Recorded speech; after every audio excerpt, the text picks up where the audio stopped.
भारत का संविधान उद्देश्य का हम भारत के लोग भारत एक संपूर्ण प्रभुत्व संपन्न समाजवादी पंथनिरपेक्ष लोकतांत्रिक गणराज्य बनाने के लिए तथा उसके समस्त नागरिकों को सामाजिक आर्थिक और राजनीतिक न्याय विचार अभिव्यक्ति विश्वास धर्म और उपासना की स्वतंत्रता प्रतिष्ठा और अवसर की समता प्राप्त कराने के लिए तथा उन सब में व्यक्ति की गरिमा और राष्ट्र की एकता और अखंडता सुनिश्चित करने वाली बंधुता बढ़ाने के लिए दृढ़ संकल्प होकर अपनी इस संविधान सभा में आज तारीख 26 नवंबर 1949 ईस्वी मित मार्गशीर्ष शुक्ला सप्तमी संवत 2006 विक्रमी को तत् द्वारा इस संविधान को अंगीकृत अधिनियमित और आत्मसात करते हैं।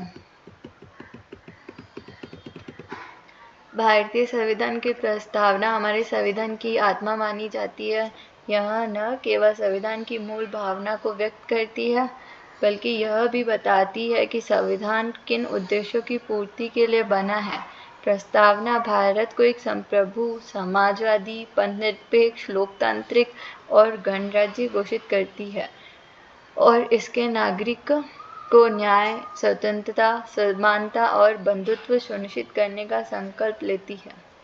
प्रस्तावना यह स्पष्ट करती है कि भारत का संविधान हम भारत के लोग द्वारा बनाया गया है, जिससे यह पता चलता है कि भारतीय लोकतंत्र की नींव जनता की इच्छा और सहमति पर आधारित है। यह लोकशाही शासन की मूल भावना को दर्शाता है। संप्रभुता का अर्थ है कि भारत किसी बाहरी शक्ति के अधीन नहीं है। समाजवाद भारत की आर्थिक और सामाजिक नीतियों को दर्शाता है, जिसमें संसाधनों को समान वितरण, गरीबों और पिछड़े वर्गों की उन्नति की बात कही गई है।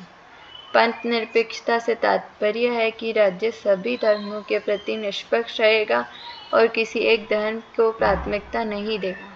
लोकतंत्र नागरिकों को सरकार चुनने का अधिकार देता है और गणराज्य का मतलब है कि भारत का राष्ट्रपति एक निर्वाचित प्रतिनिधित्व होगा, कोई वंशानुगत शासक नहीं।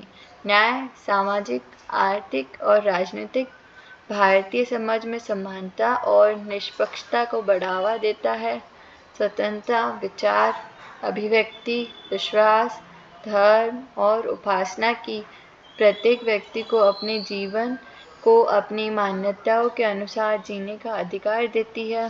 समानता अवसरों और कानूनों के समक्ष समानता यह सुनिश्चित करती है कि हर नागरिक को बिना किसी भेदभाव के समान अधिकार मिले।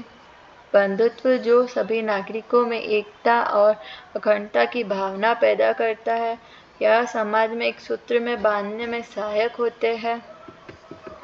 प्रस्तावना भारतीय संविधान की दिशा और दृष्टिकोण को स्पष्ट करती है। यह न केवल संविधान की प्रस्तावना है बल्कि सार भी है, जो नागरिकों को उनके अधिकारों और कर्तव्यों की याद दिलाता है। यह एक आदर्श समाज के निर्माण की ओर संकेत करती है, जहां हर व्यक्ति को समान अवसर और गरिमा मिले। समापन में कहा जा सकता है कि भारतीय संविधान की प्रस्तावना न केवल एक परिचयात्मक वक्तव्य है बल्कि यह एक दृष्टिकोण मार्गदर्शक और प्रेरणा स्रोत भी है। यह हमें याद दिलाता है कि भारत का लोकतंत्र विविधता में एकता और समानता पर आधारित है। प्रस्तावना का आदर्श भारतीय नागरिकों के लिए मार्गदर्शक सिद्धांत है और यह सुनिश्चित करता है कि देश संविधान के मूल उद्देश्यों के कभी न भटके। इस प्रकार प्रस्तावना भारतीय लोकतंत्र की आत्मा है, जो हमें एकजुट करती है, हमारे संविधान के मूल मूल्यों की रक्षा करती है। जय हिंद जय भारत।